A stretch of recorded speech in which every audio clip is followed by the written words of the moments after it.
Greetings, friends, and welcome to Disc Dandies, a podcast where each episode, two friends share a recommendation with one another. We talk about what we liked, what we would change, and try not to judge each other too much over our bad taste. This week, I'm not sure. Yeah, I probably should have written something funny here. We slayed the Spire. Yeah, let's go with that.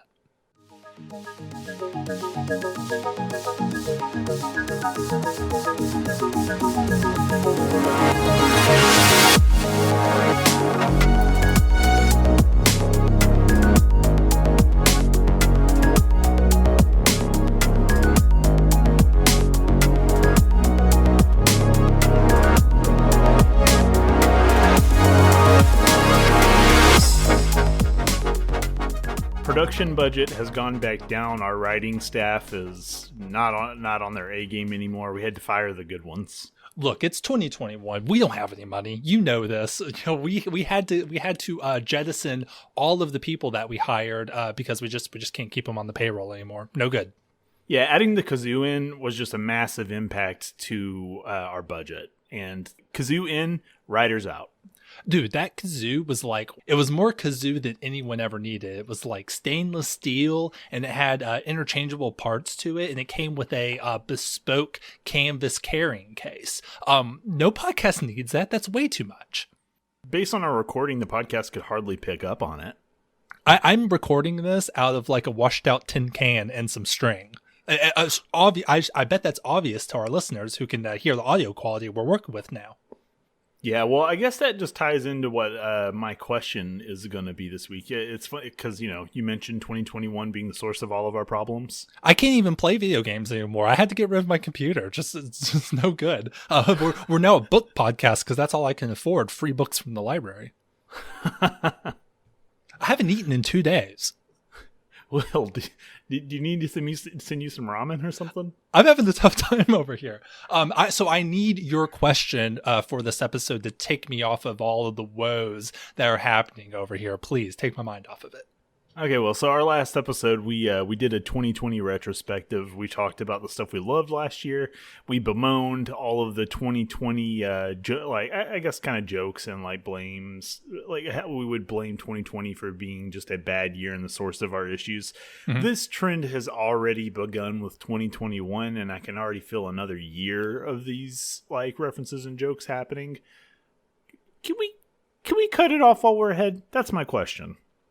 I think that it's definitely the best advised thing for us to do is to just stop worrying about whether our years are good or bad, and just take things as they come, roll with the punches, as they said. Like you mentioned, 2021 not off to a great start, for obvious reasons, but there's probably not all that much great stuff coming up to look forward to this year. So let's cut off the rhetoric. Let's just spend more time being thankful for the things that we already have in our lives, like podcasting, right?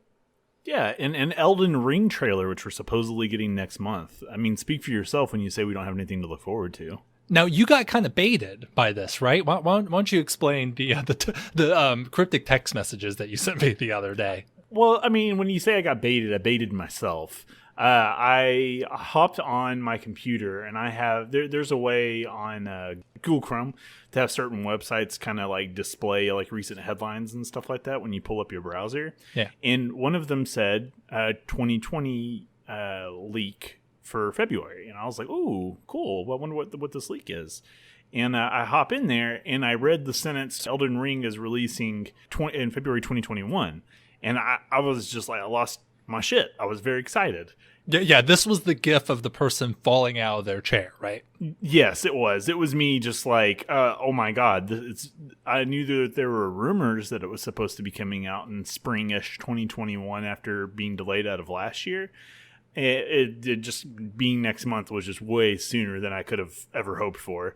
I sent out a text message to Will, very excited about it. I was gushing to Tristan, turned back around, looked at my computer, and then realized, oh no, gameplay trailer is coming out in February 2021.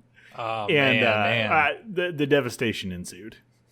Man, yeah. So this was the personification of the meme where the guy's like smiling and happy, and then his face drops for the second panel. That's exactly what you looked like from what I was getting from the text messages. That was exactly what happened. Don't get me wrong, I'm still very excited to see a gameplay trailer, and we're supposed to be getting a release date along with it, according to the leaks. I assume that if they're going to be showing gameplay and they're going to start ramping up marketing for this, that we should be expecting it hopefully soon.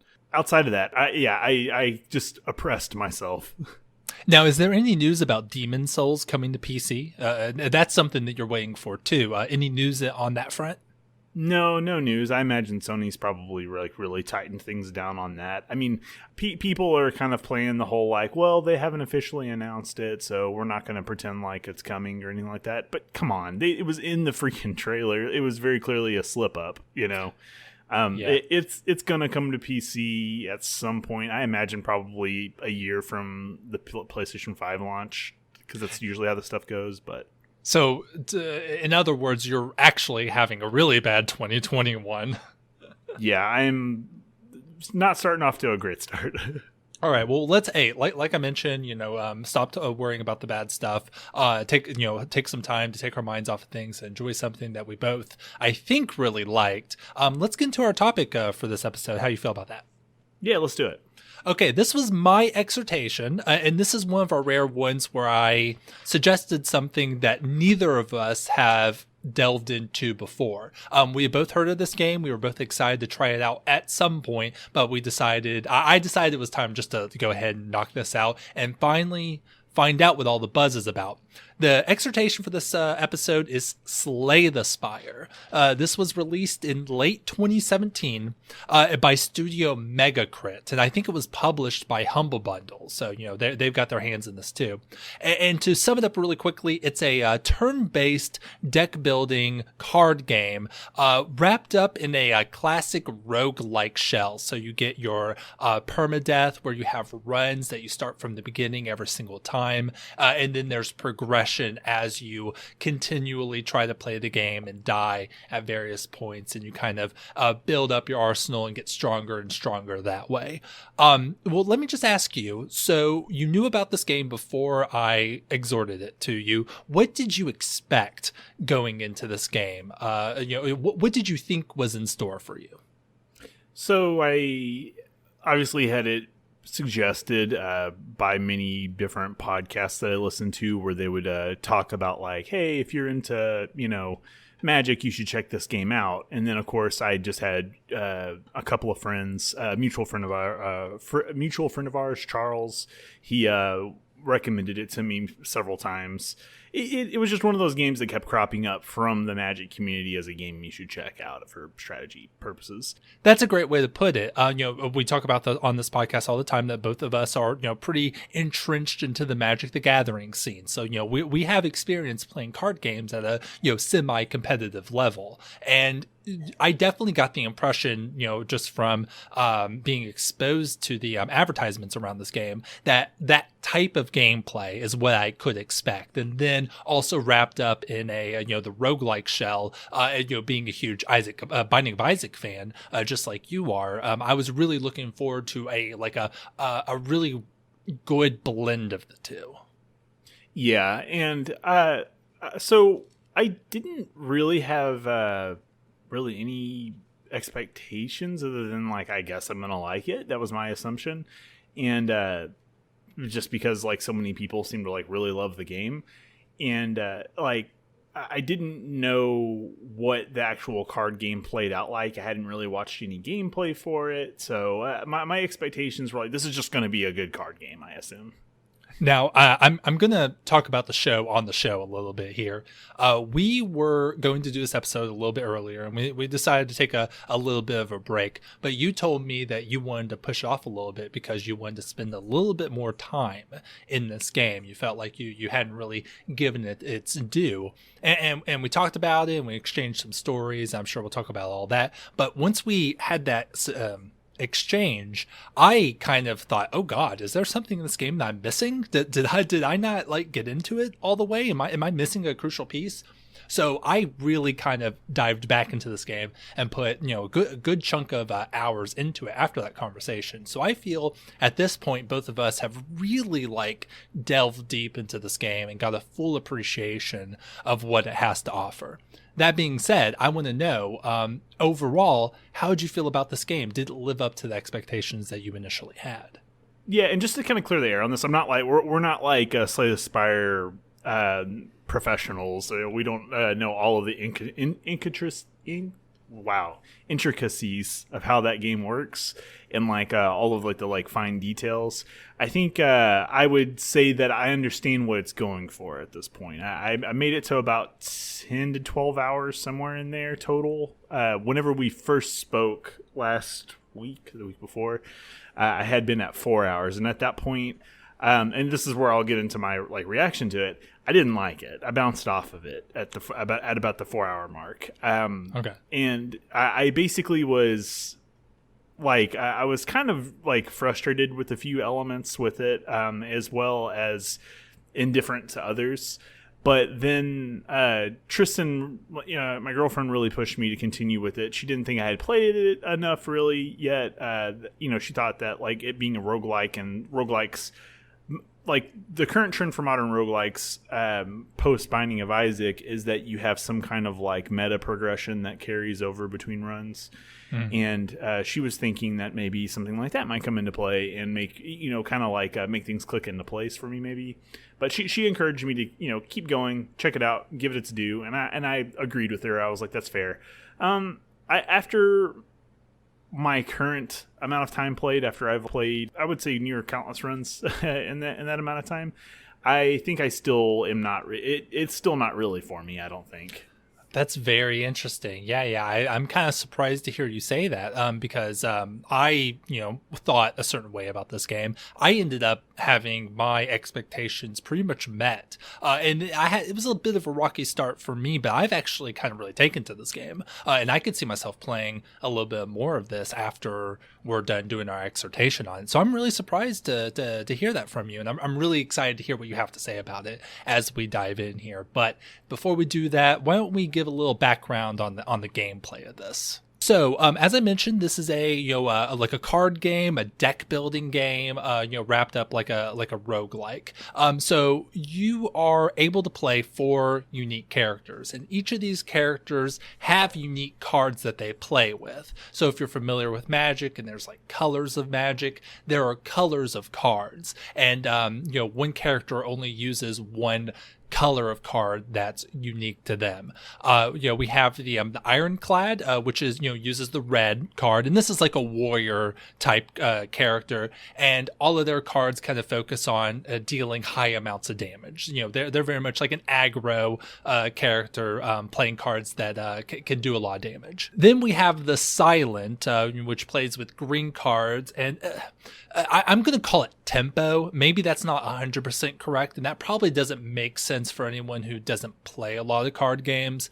But what I mean about that is like they basically gain advantage off of playing lots of cards, or changing mana costs or something like that. Like they mess with like the speed of the game, so to speak. I would compare it to like Rogue in Hearthstone, if anyone's familiar with that, playing lots of cards that cost 0 or doing like a poison damage, that kind of stuff.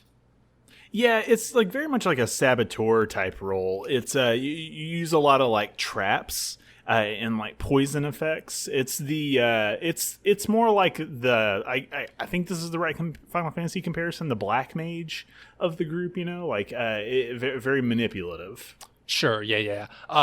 So it has its own play style that's pretty unique. The next character, and I believe the Ironclad, the first one I mentioned, is your starting character. That's who you learn the game with. And then I think the Silent gets unlocked at some point. I don't know what point that is, but it's like really easy to unlock the second character. The third character, I actually think you have to beat the game with one of the others. to unlock, or maybe that's the fourth one. You have to do something to unlock the third and fourth character. But the third one is the Defect, which is almost like a robot, an android type character, and they have a really interesting gameplay mechanic is that they have orb slots. You can play cards that will put orbs in your slots, and then those will have a passive ability during gameplay. So they'll like deal damage or give you block or give you extra mana or something like that. And by the way, when I say mana, the term that the game uses is energy. I just keep calling it mana because I'm a Magic player. We're all just going to have to be okay with that. But you can also, when you play more orbs, if your orbs are full, one of them will go away. And then there's an active ability that happens once that orb goes away. So you can like store your orbs and do those passive abilities, or you can keep cycling through all your orbs and doing extra abilities when those orbs go away. And then the last character, and I know that this one unlocks when you have to complete the entire game, go as far as the game will let you go and beat that final boss to unlock, is the, I didn't write it down. The Wonder, is that the name? Do you know the name of the last character, Jordan? The Watcher. Watcher, okay. I put Defect twice because I'm a professional podcaster. Yeah, and they have purple cards, and they have kind of a weird mechanic too, is that they have stances, which is basically a status that your character will have, and the statuses or the stances do extra stuff. Like when you leave a stance, you'll get extra energy, or while you're in a certain stance, you deal extra damage, but you also take extra damage, and you can kind of play around with cards that give you the stances or remove you from stances and use that as a way to build extra value. Did you take a liking to any of these characters over any of the others, Jordan? For aesthetic reasons, I think the Watcher is like probably the coolest. The idea behind the Watcher is also cool. Like I like her stances a lot. I played with her the second most. My favorites that I played with, well, I say favorite, but also probably just the strongest to me, was the Silent. Yes, I would have to agree. Yeah, and I think that one, I played with that one the most. I had the most success with the Silence. Ironclad and Defect, I didn't even think were close to the other two. I thought that they don't have the OP abilities that we'll get into in a little bit that the Silent has. And Defect was actually the most like interesting, I think, to play. Or not Defect, not Defect, Watcher, sorry. Right. The last one with the purple cards and the stances, right? Yeah. Because the stances were just like a really cool idea, and I liked their implementation. There were some that, like, some of her cards, like I think the reason why you dock points for her is that she had some cards that ended up kind of being relatively useless. To me. Like I would just never consider using them. But in general, I thought there were some cool ideas at play with that character. Yeah. I have to agree. I probably played the least with Silent. I think I did beat the game with the Silent, and it was a really powerful deck. Like you beat the last boss, and you're like, I could keep going forever. This is just so good. But I played with them the least because they were the most powerful and the first time that I beat the entire 3 acts. So like I spent more time with the other characters because I had to work a little harder to get them to a point where they were powerful enough to make it all the way. So if I still need to beat the game with the Watcher. I've done it with all the other 3.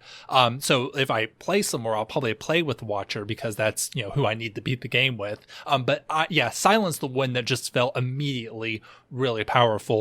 Ironclad and Defect, I had a lot of failed runs with them because things didn't gel, or I was probably making subpar decisions, both in playing my cards and selecting cards, the deck building part of the game. But I agree, a Defect was really interesting, and once I was able to get a really powerful build with Defect, it felt really good. Ironclad was a little one note, I think. I saw that there's different ways you could go about it. I feel with Ironclad, there's really only one real way to be powerful and go all the way with that character, and all the other ways to build that character are a trap almost. Did you feel that way?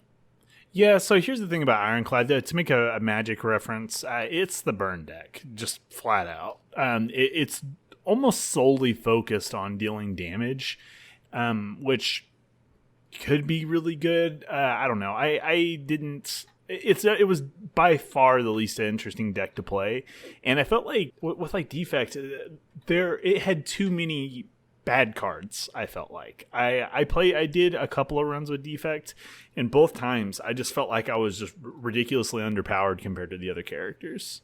Yeah, there are a number of cards that obviously fit into a strategy, but like are not so powerful in of themselves that they really deserve to be in your deck. But before we confuse anybody, let's talk about how you actually do your deck building in this game. Would you like to move on to that? Yeah, sure. Yeah, so the deck building portion of this game is that as you progress through the maps, and there are like cool pathways you can take where you can choose which rooms and what kind of encounters you're going to have. As you beat rooms full of enemies, you get the chance to pick a card from a selection of 3, almost like Arena Hearthstone, where you make your selections there.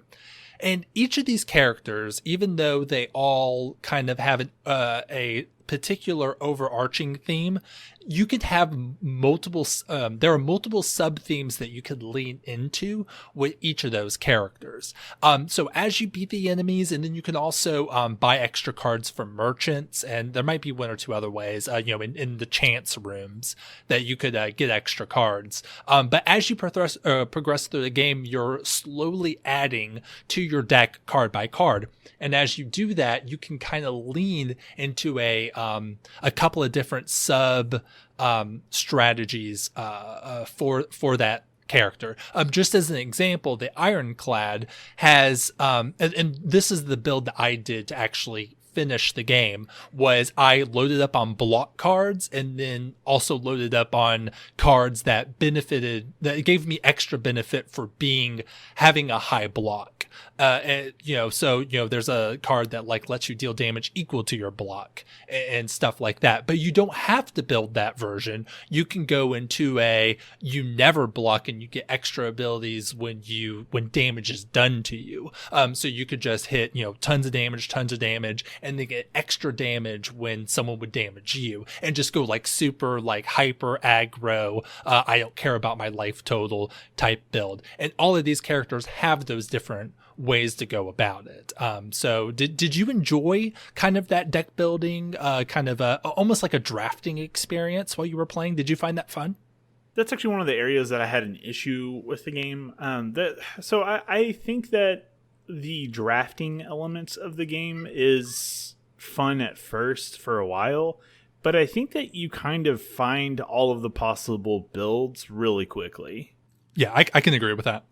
Yeah, and I think that's not... I think that is a problem, first of all. I think that a game like this that is so dependent on runs and runs feeling different and getting new cards and using new card combinations, I think their rarity system needs to be worked on a little bit more, because especially with the Silent, there's just a few too many cards that are just way too good.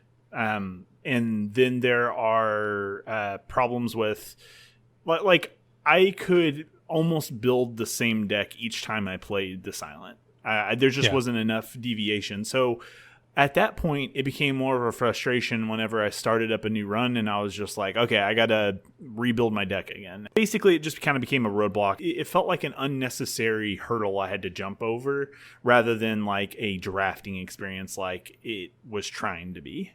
Yeah, that's a really great way to put it. And I kind of felt the same way. I could see the subcategories, but it was pretty clear that like for each character, there was one that was like much better than the others. And of course, if you're playing, you want to win. You want to, keep going all the way. So you're incentivized to find the best strategy and then just build that deck over and over again, because that is what wins. With all 3 of my characters that I was able to beat the game with, every single one of them focused on increasing my block. Even the Ironclad, that wanted to do damage. As much as I would love to build that hyper aggro, hurt myself type aggro deck, it was clearly not going to get me all the way to the end. I had to make myself focus on block cards before I found any success with that character. And I feel that that's true for all of them. I saw that Defect had a sub theme of playing power cards, and that was just like never able to come apart, because once you're playing all those power cards, enemies are just killing you. And you just can't deal with them. So I had to wait until I could build a Defect deck that focused only on lightning orbs, so you're always doing damage, and then all of the block cards. So yeah, I definitely found that even though you had tons of options, almost none of them really made sense to focus on if you were serious about getting to the end of the game. Options were made to feel even more superficial by the fact that like you could just find the stuff you really wanted pretty easily. It didn't seem like there was a lot of difficult. If you wanted to build your deck in a certain way, it felt like all you had to do was just kind of exercise some patience. Chaining blocks, especially with the silent, especially after you get like caltrops, it just felt like there were certain points where I felt like I just could not die because like I don't know if you're familiar with all of the silent cards, but there is a card called Well-Laid Plans. I believe it's been nerfed since the game came out, but that and caltrops as a combination is ridiculously brutal for enemy AI, because what you do is you cast caltrops, which is, whenever you are attacked, you deal 3 damage back, and then you have Well-Laid Plans, which at the end of your turn retain up to 1 card instead of discarding it. Oh yeah. So you just get to kind of endlessly do this, and then use your turns blocking. So it's just a really like not good thing that they have like just default. This is the best build you can have, and they're not hard to put together either. Right. Yeah. All of that being said, I do really like the mechanics of doing the drafting. Like maybe the power levels could be tweaked on the cards. Maybe some of these other they could do some work to kind of balance the different sub strategies. Overall, I did like the kind of drafting experience and the way they would drip feed you cards, and then you could pick cards to buy from the merchants. I did like that mechanic and thought it was well done. Let me be clear. This is not like a terrible game or me like going on a poo-poo fest. It's an indie game. Obviously, some like the people who made this game are talented. I hope there's a slight Spire too, because I would like to see this stuff evolve and get a little bit more, I guess, time and attention. Not that saying that they're not. I just would like. From my understanding, this was like a game that they made on a pretty tight budget. Sure. And yeah.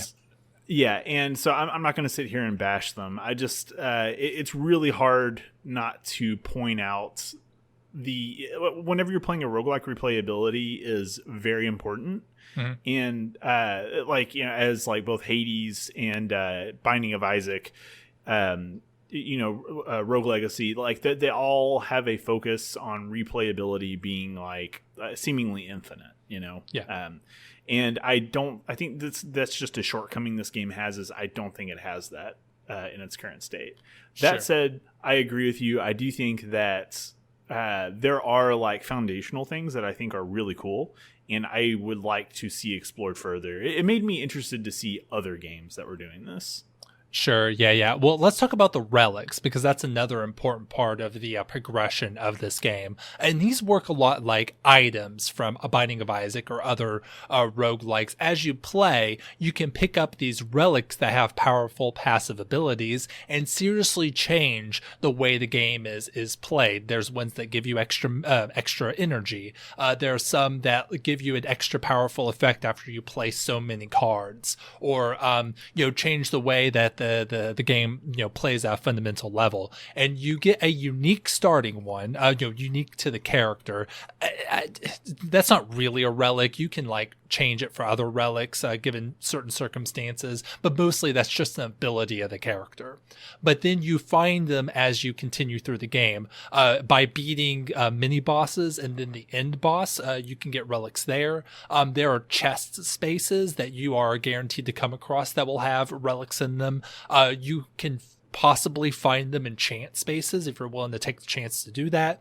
And then you can usually buy some from merchants. Did you like the way that relics were put into this game? Did you find any that were just like super, super powerful, or any that were just completely useless for you? I like passive items in general in video games, so like the relics being in this game are nice, but I also didn't feel like that they were really needed or necessary, because again, like I felt like it wasn't like it was so much of a challenge already that we needed these. I kept feeling that way, like this, like I feel like these would be good if the game were much harder, you know? Sure, yeah. So, but there were some relics I did like, and there were some that like I felt it was a way of diversifying the game more, you know. Yeah, I think I understand what you're saying. Most of the time, I didn't think that hard about what relics I had. Most of them were just passive abilities that I didn't have to think about a lot. I did actually like their inclusion. I after I collected a bunch of relics, I did feel more powerful. So I actually really liked the way the relics were implemented. They did seem a little like not super related to the setting and story of the game, which we'll talk about when we get to the setting section. They did seem kind of just random, except for a couple of them. I liked them. I thought that they really added something to the game, and honestly, it's kind of a good thing that you didn't have to think about them too much. You basically just selected which one you liked when you had the choice. You just collected them. For the most part, none of them really like stopped you from. None of them would like completely ruin one of your runs. They were all pretty much just good to have, except for a few. I will say there is one. I think it's called the Sozu, and it basically at the beginning of every upkeep you get one extra energy, but you cannot play potions for the entirety of the rest of the run. I'd have to say that was my favorite because I didn't really use potions a lot, and we'll talk about potions here in a second. But yeah, once I had that and I had extra energy, and any relic that would give you extra energy was often like one of the most powerful things you could get in this game. Did you come across a lot of those? Kind of got to go back to my previous point before or the point you made, really. The energy relics and stuff like that weren't something I didn't really focus on the relics, you know what I mean? I wasn't really something I was like paying much attention to. It was more like I got that. I can say that like a relic that I liked a lot was Ring of the Snake, which is just like some basic stuff, but it's just at the start of each combat draw 2 additional cards. Okay, yeah, that's pretty good. Yeah, it's pretty messed up, but it's also I think Defect can get it, which does help Defect get a little bit better. Silence is the one that I got it with the most, and it was really, really strong with Silent. Sure, yeah, that makes a lot of sense. Yeah, I actually focused on relics quite a bit. Like when I played, I always kind of took the route that I knew would give me the most chance of getting more relics, because I did notice that kind of feeling of being more powerful once I collected a whole bunch. So I really tried to get as many relics as possible, complete my collection, so to speak. So overall, I really like the way the relics were done. Did you play with potions at all? What were your thoughts on the potions in the game? Yeah, I did use potions. I liked them pretty generally. I do like that they weren't just like blanket like healing potions and stuff, and that they actually had other effects on like the combat, and like they would give you some like nice second wind type abilities, which I will say that was like one of my favorite things that it did in the game, was just like the random items you would pick up and their uses and finding uses for them in combat. There's sometimes you would have stuff sitting in your inventory that wasn't very useful. I weirdly enough liked, because it just kind of made these like corner case scenarios where you did have something a consumable, I guess is what I would kind of call them, suddenly whenever you did find the use for them, that they were a little bit more satisfying. Man, I really had a tough time with the potions. I forgot they were there most of the time. Like I mentioned, my most successful runs were with the relic that actually made it to where I couldn't use them anymore. I so often would play and then not use them, and then not be able to pick up more potions, just because it's like, oh, well, I haven't been using potions, so this drop is useless. I would agree they had good effects, and I definitely had a few times where I was able to be, I have a potion that would be good here, but overall I didn't find them to be that useful. Now that may be my play style, and me more often than not just forgetting that they were there, but potions were really hard for me to use effectively, and honestly I think the game would not be detrimental to the game if potions were reworked or added to the game in a different way or removed altogether. So yeah, I thought that was interesting. I wondered if you were thinking about potions the same way I was. No, I think that your point about it being your play style, and I mean the fact that you had an item that made it so you couldn't use your potions and you forgetting about them is just a good combination of like why you maybe didn't find value in them, you know? I think I sort of agree with you though that they could just I don't know that I would like feel any like too much of a difference if they weren't in the game. It's like I appreciated those like aha moments with them, and like the kind of like I said, the corner case scenarios where he had them. But there were times where it was just like I don't have anything that are applicable for this fight, so they're just like wasted space on the top of my screen. So I did want to talk a little bit about the actual mechanics of this game, and I feel that we've alluded to them so much without actually explaining them that might be a bit detrimental to those who are not familiar with this game. But you have a certain amount of energy, and you pay that energy to you use that energy to pay the cost of your cards. You draw a certain number of cards at the beginning of your turn, and then your cards will do certain things. The block mechanic is really important. I want to make sure we mention kind of how block worked in this game, is that you'll have cards that give you a certain amount of block, and that amount is what damage you take is reduced by. And you can't hang on to block in between turns. So you must block, and then if that block's going to be useful, it must all be used in that turn, or else you just use it. And then you'll have cards that just deal direct damage to your opponent, or to your enemies in certain ways. And one thing that I really liked about the mechanics of the game is that all of the status like effects and buffs weren't really calculated in strength. Like they weren't tied to like your stats or your abilities. They were always attached to turns. So vulnerable is what I used a lot, where your opponent takes 50% more damage for the next turn. So if it's vulnerable 1, it's for 1 turn, or if it's vulnerable 2, it's for 2 turns. Did you like that particular way of like measuring status effects and mechanics like that? Yeah, I think I like the application of status effects in general in the game, except for the silent, which I'm going to kind of take another shot at again real quick. Poison in its current state is a little bit too good. I think that it kind of broke from the mold in terms of, taxing cards and taxing turns, and it more just kind of like applied these like static, damage elements that I think were not as good as the other status effects. Sure. Yeah. I really like the way that status effects were done in this game. I like the way that they were attached to turns instead of, like I said, then the strength of your character. And I really liked how well everything was explained in game. Every time you hovered over something like a symbol you didn't see or anything like that, I felt that everything was explained very well. And I never was confused about how much damage was going to be done, or how much or what an effect was about to do, or what was about to come to me. And one interesting thing about this game, another thing I really liked, is that the enemies that you fought would always tell you exactly what they were going to do. So you would know if you were about to get hit with a huge attack, and you would know to like use your block. It was never a guessing game. You would know when they were about to defend and use block themselves, or when they were going to use a status effect.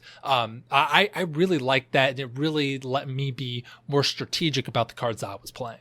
Into the Breach did something, they did the exact same thing. Into the Breach is just kind of like chess, like Fire Emblem like style gameplay, where you're just like kind of on a grid, and your enemies, you could tell what they were about to do before they did it, and you kind of had to base all of your strategy around that. And Slay the Spire does something similar, where you're able to kind of like plan around those attacks that they were kind of gearing up. And I think that at first it would seem that takes some of the strategy away, but I like the layer of strategy it did add.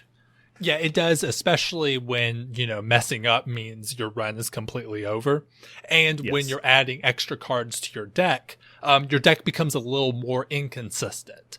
So you really do need that ability to see what your opponent's doing in order to act appropriately. One other thing I want to praise this game on is your enemies adding cards to your deck and the different flavors that took. This isn't exactly what I'm talking about, but there were curses that you could get that would go in your deck and hurt you when you drew them in certain ways, either by dealing damage to you in certain ways or just making it to where it replaced a card and you were drawing less relevant cards. I thought that was a really interesting and exciting way to add those, like an extra status effect that enemies could use to affect you. I thought that was pretty cool. Yeah, that was very smart. I did like that. It's kind of similar to how some decks might play in Hearthstone, where like they'll cast something and then put a bunch of like weak creatures into your deck. This is like having the cards show up. Some of them you can't even cast. They're just like, hey, nope, this is just a brick. And then there were others that would like deal damage to you if whenever you discarded them or drew them. It was that was a very like clever touch. Right. But it sounds like you have a pretty good outlook on the actual mechanics of the game. It sounds like your main issue is basically like power level tweaking, that things are just not balanced in the way they should be. But overall, it sounds like you kind of like the mechanics of the game more or less the way they are. Yeah, I think the mechanics are good, and like I said before, I think there is a foundation here that they can build on that I think would you could make a more improved experience upon. I think it's actually replayability as well as tweaking. I don't think there's a lot of replayability in this game long term. I don't think it's a game that you could play as 300 hours like Binding of Isaac or something like that. I just don't think it has the diversity to meet that. I also have some qualms that are going to come up whenever we get to the story section as well that I'd like to touch on. But yeah, I think we're about there. Let's go ahead and get into that and kind of cap off our talk about this game. We've gotten pretty deep into the gameplay, but of course there's a story going on here, and honestly, it's really sparse, especially at the beginning. I want to know if you got this impression too, but at the beginning, it doesn't really explain anything that's going on, like who you are or why you're there or who these enemies are. It's very sparse. Yeah, and this is just such a weird thing about this game. And this is like one of my biggest like bullet points for why I think this game bounced off of me is the story that you do ascertain and the stuff you do find out about in the game and stuff like that is so like small and limited that it robs the game of any like identity, I feel like. Yeah, I think that we can have this discussion without getting into any sort of like spoiler stuff. So I'm not really worried about that. But what you learn about this game really comes from little tiny moments within the game. And a lot of it is within the chant spaces. I'm sure there's a real word for whatever those rooms are, but the question marks that you would go into and see, and you would get certain benefits or negative effects, but those are like the little tiny parts where you would realize that you would get clues as to what's going on and why you're doing this over and over again. And I still don't know who the whale is. Did you ever find out who the whale is? Since Dark Souls has come out, people have started taking the less is more approach to telling stories. Not across the board, but you see more games doing that these days, where you get snippets of information, maybe in item descriptions or in like small cutscenes or talking to characters, which is all well and good. But I think you have to have like real substance when you go to those situations. Otherwise, you can make the game feel extremely bland. And I feel like that's what's happened here. I didn't find out enough about any of these things, and I feel like 10 to 12 hours of like playing is enough time to like start parsing things, and I just wasn't there. I didn't like really pick up on much. I have to say, towards the end of my run, I actually started to really appreciate it once I kind of got a bit of a clued in a bit more about what was going on, even though it was, like as you said, still very sparse and not really explaining anything. But I found myself kind of jiving with what the story aesthetic and thing that they were going for. But yeah, even once you get to that point, you're still not really learning much about it. Like it really doesn't want to answer any questions. It's one of those games where it really just wants to give you little tiny tidbits to sit you over while asking more questions and just keeping you very confused about what's going on.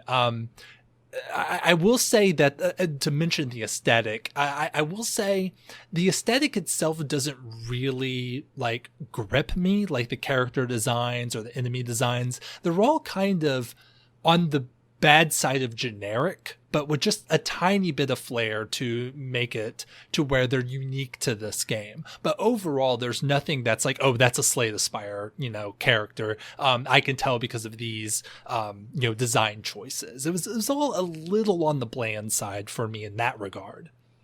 Yeah, it was very like, it had a very like Flash game aesthetic, which again, we all played in the Flash games, so there's not necessarily anything wrong with that. But it like coupled with the almost lack of a story, as well as like a lack of like any identity in like the environments, enemies, and characters you play as. Like they're just not like silhouettes that I think are going to be like super memorable for people. Like I think the art just didn't do enough. It just doesn't. It makes everything feel a little bit too much about the gameplay, which is a weird thing to say about a video game, but like it turns it into more of a numbers game as opposed to, it was almost like, why even like create the flavor to begin with if you guys weren't going to go all the way with it, Sure. Yeah. When I play these types of games, I usually very quickly decide to turn all of the audio off and watch YouTube while I'm playing it. And I did that with this game too. And I really felt like I was kind of only concerned about the numbers on the cards and, going through the motions of actually playing the game, because all of the dressing around it was not gripping my attention. So yeah, I totally agree with you in that regard. I do have to say overall, I know we're kind of beating on this, but I have to say overall, it's good enough. It's just gripping enough to kind of make me at least want to keep playing and find out what's going on. But at this point, I'm not really holding out any hope that there's a nugget underneath the dirt that I just haven't reached yet. It's pretty much all there, and you just have to be okay with it being a very sparse, very hinty experience, both in design and the story. Yeah, and I guess for me, I landed more in the area that like I respect some of the things that it's doing, but it's just ultimately not a game for me, where I don't multitask too much when I'm playing my games. I don't listen to podcasts or listen to other things. I like to kind of be absorbed in what I'm playing. And this is just not a game to do that with. This is like you're listening to a podcast or something, and that's just not my speed, And I also just like the lack of diversity between playthroughs, and like having already felt like I've discovered, like felt like I broke it with the silent. It's just not. It's made things less interesting in terms of like the numbers game, because it's. What the best route is, so just go that way every time. Yeah, I hear you. Yeah, so this game, it's not perfect. It has some problems, has some knobs that could be tweaked, possibly in a sequel. I kind of it seems like you fall on like the other, like on the bad side of like didn't really like this game. I'm kind of on the other side where I kind of like the game, but we're both pretty much in the middle of it. That's very surprising. I didn't think that we would come to this conclusion about this game. Very interesting. Yeah, especially after all of... I definitely don't think it's a thing where it's like, oh, it was just hyped so much before we played it. Like, I would have... Before I heard anything about it, I did see ads for it. I saw it show up on the Switch and on PC and stuff like that, and I was like, oh, that looks like something I might be into. But and it was just like, I'll have to like stomach the art, it seems like, which is that sounds like a shitty thing to say, to be honest. And I don't want to focus too much on that, but like it was one of those things where it was like, this could be something I'm into. And then once the recommendations started coming in, I was pretty sure that this was going to be a game that we liked. Yeah. Well, I'll probably play it a little bit more. Like I mentioned, I think I want to try a couple more times to finish the game completely with the Watcher, to kind of make sure that I've like completed it with all the characters. but I see a definite endpoint where I'm like that, this will be enough. And I think once I like get all the way through with all 4 characters, that's pretty much going to be it for me. But to move on to our quick hits here, I do want to ask you, when we first talked about this, you said that you had won every single run that you had done. So at this point, how many times have you completely gotten to the end of Act 3? Well, things started to get a little bit harder as I went, so I did end up dying a few times and stuff like that. I was keeping count whenever I was just like kind of winning. I was not dying, but I did win a lot more than I died.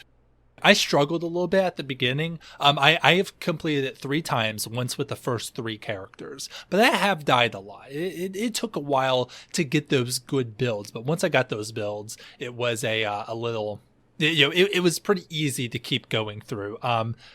We already talked about this, but is the game too easy? It seems like you may say yes on this. Is the game too easy?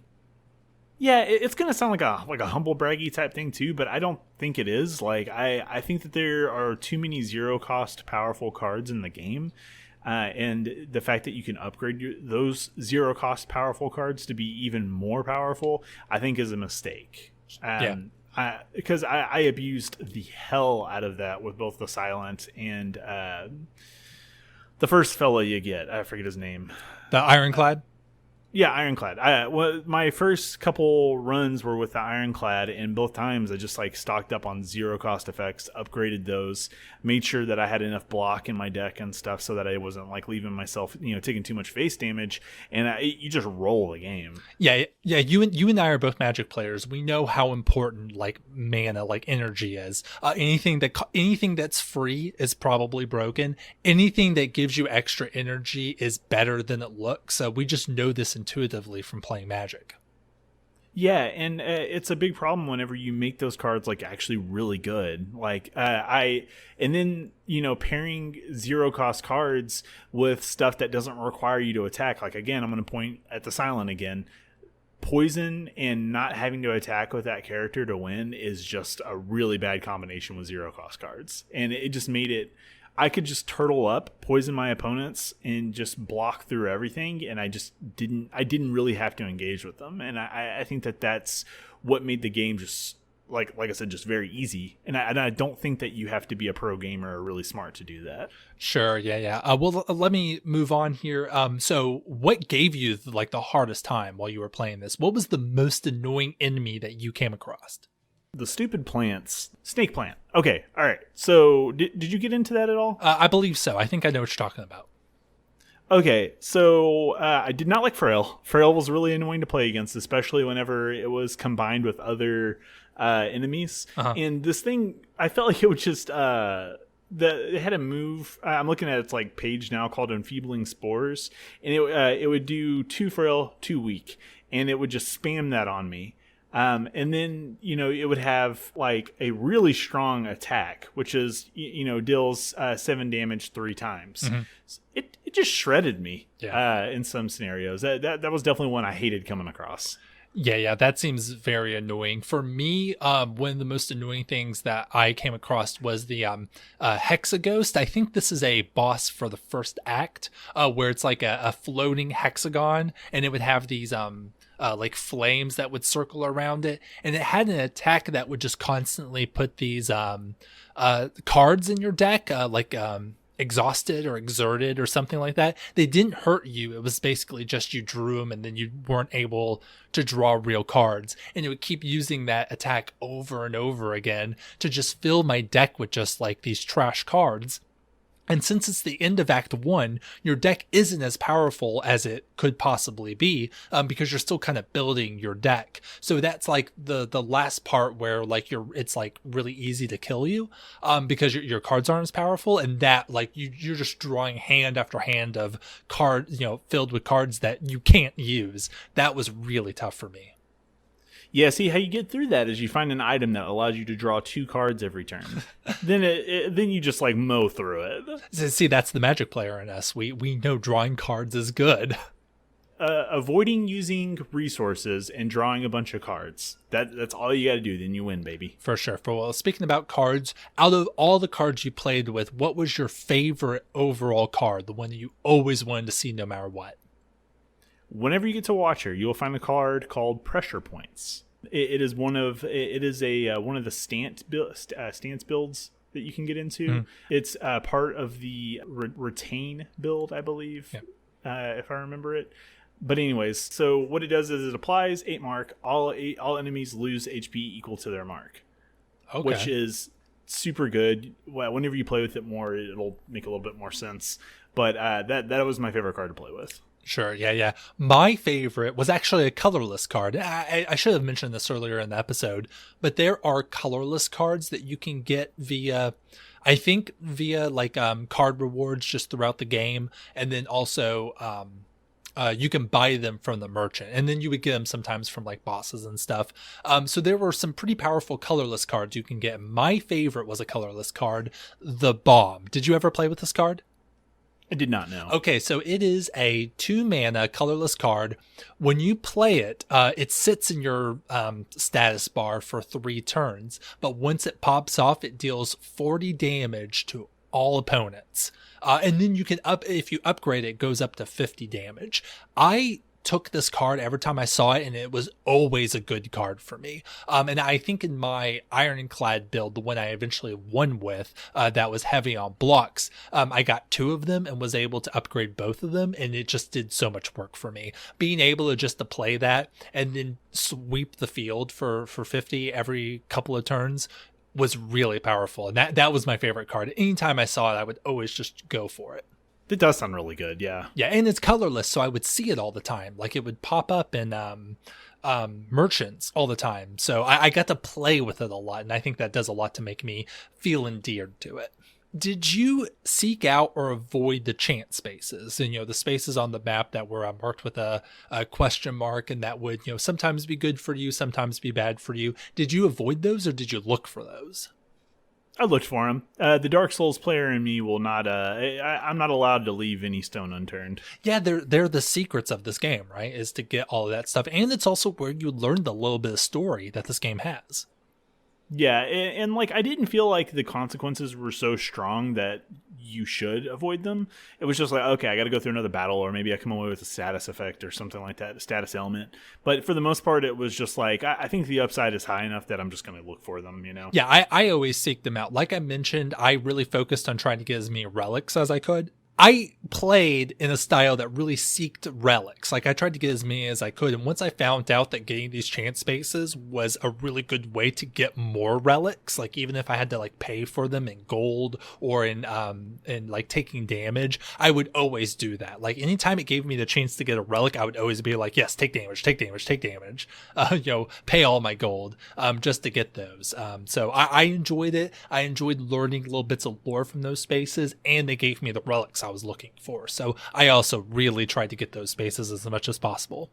We kind of already talked about this, but just to put a final cap on this game, could you see yourself coming back to this game in the future, or is it just going to sit in your inventory for a while? I won't say like never or anything like that. I might come back and check on it, and after maybe some more content updates and stuff like that, just to see what changes. Would you play a sequel?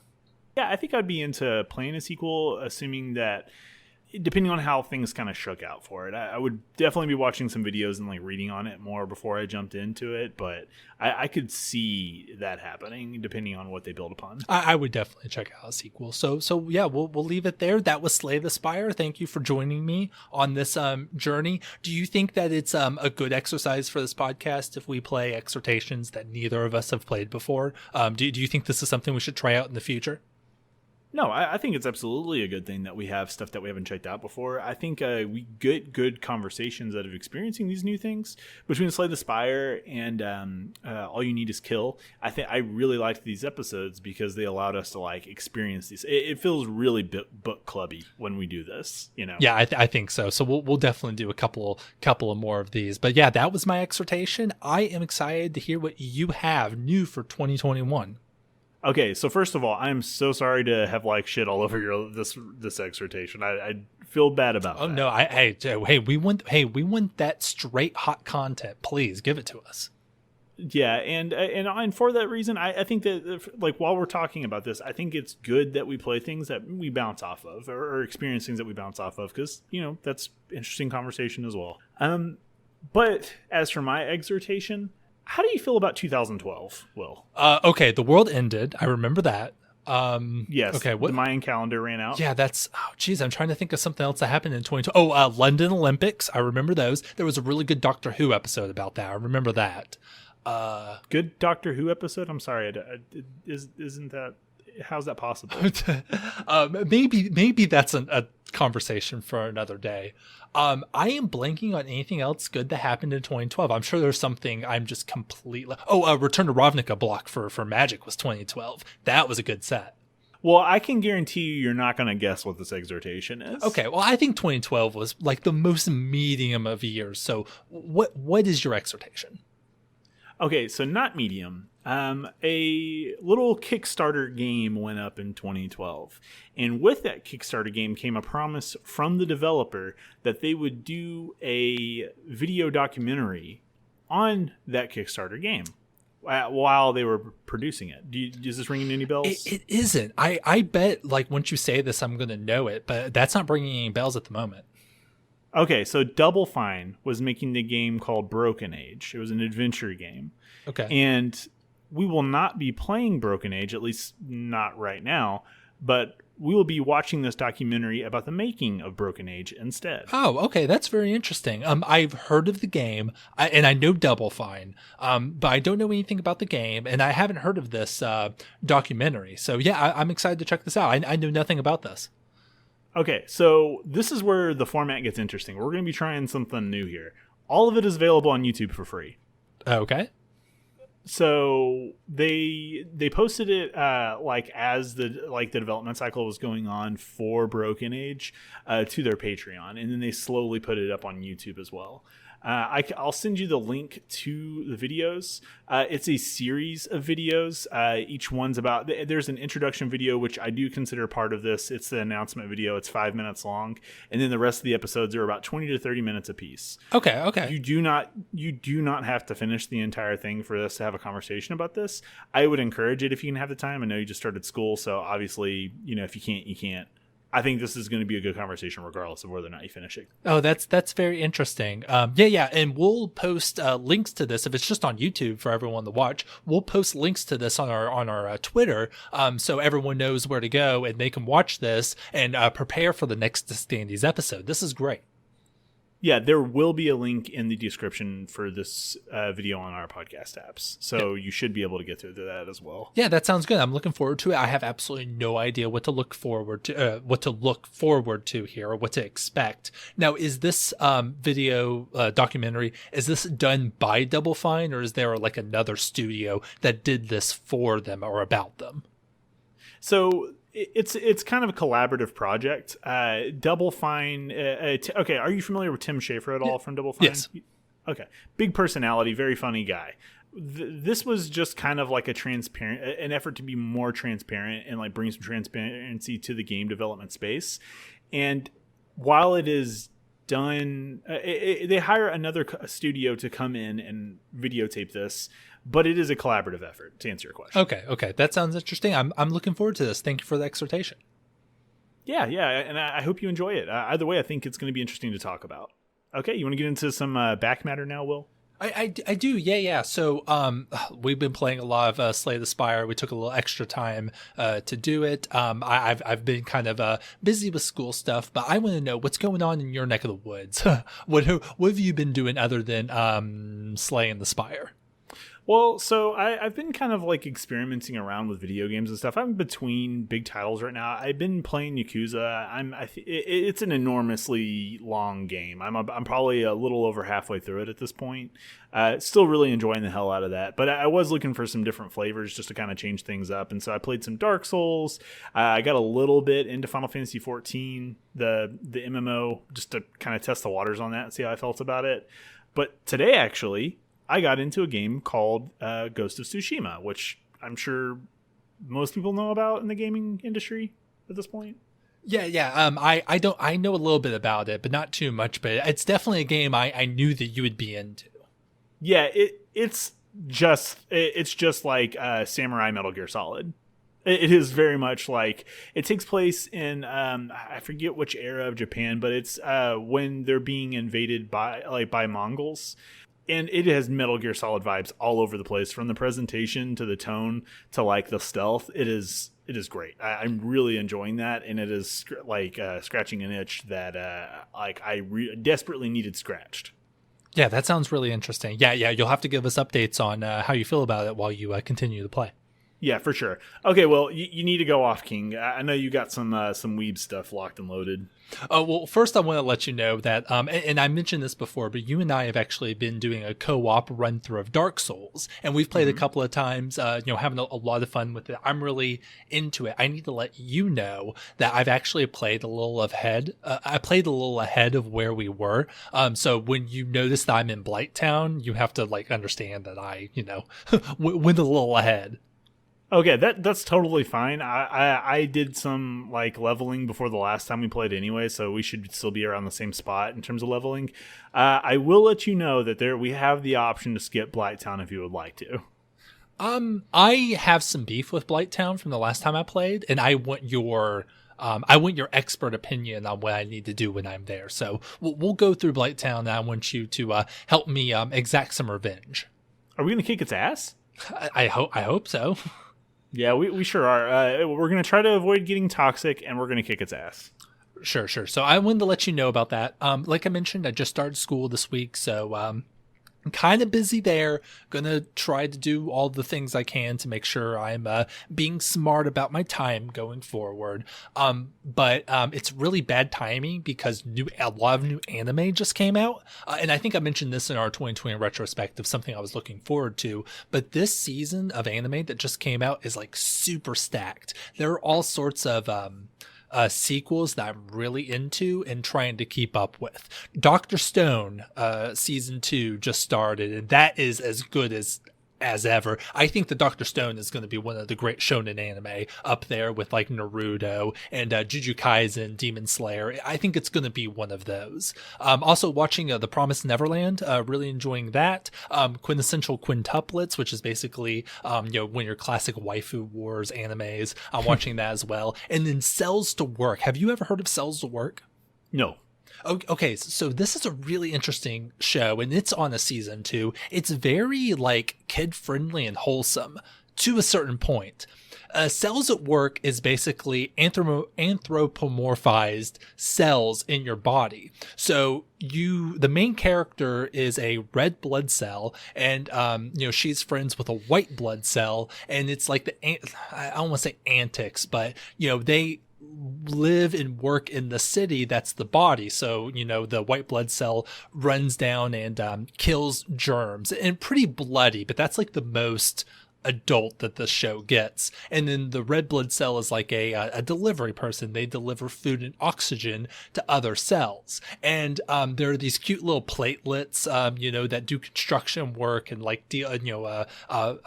help repair damage. And then there's lots of other cells that are very personality driven caricatures. It's just a really sweet show that's for the most part kid, family friendly, and it's also really educational, and it's real nice and real sweet show. And then in addition to that, they have a new version which is Cells at Work Black, which is a gritty version and much more adult, and talks about all the awful things that we do to our bodies, like how smoking and excessive alcohol use, how it destroys your body, and how these cells just live in a hellscape because the person that they live in is just not taking care of his body. It's a really interesting pair of shows, and something I'm really enjoying watching this season. That is insane. I'm hoping we see some of these as exhortations. Maybe in the future, but I did want to highlight Cells at Work, not the black version. But if you and your family were wanting to watch a family friendly anime, I think Cells at Work would be great for you all. And it's mostly educational because all the science that they explain in the show is really how the body works. So, really interesting thing going on there. Yeah, we may have to check that out then. Yeah, but that's pretty much it for me. Just focusing on school, focusing on the podcast, and it looks like I have a lot of fun homework for this podcast to talk about next week. Yeah, hopefully it isn't too much. If it is, be open. Hopefully. Okay. Well, do you want to wrap this one up, Will? Yeah, let's stick a fork in this one. I think it's crispy. Oh, okay. All right. Well, thank you for listening to this episode of Dandies. You can follow Will on Twitter at AgroRhetoric and myself at Action Pancake. We would love it if you follow along with our exhortations and stay up to date on all the latest Dandies excitement at Dandies Pod. Subscribe to the YouTube channel. Yeah. Yes, please, for the love of God. I'll stab you if you don't. Yeah. Join us here next episode for another spin with the Dandies. I'm going to stab you if you don't subscribe to the YouTube channel. I just want my children fed, please. Ignore his threats. Feed my children. Later, everyone.